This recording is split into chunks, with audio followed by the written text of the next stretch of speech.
दीजिए तो मेरे पास ट्रांसफर नहीं होता है। दूसरे खाली पैसों नहीं ट्रांसफर होते, एक दूसरे से 1000 रुपया।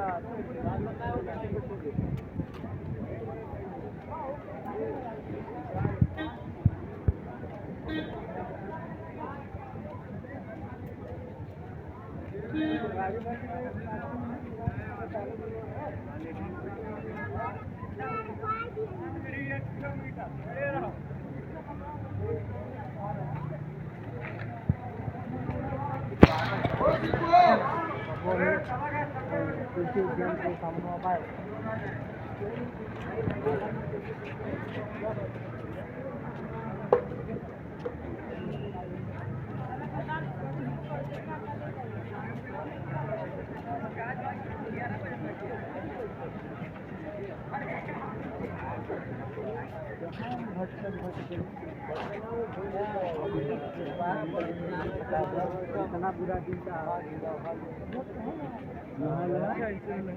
पूरा होगा।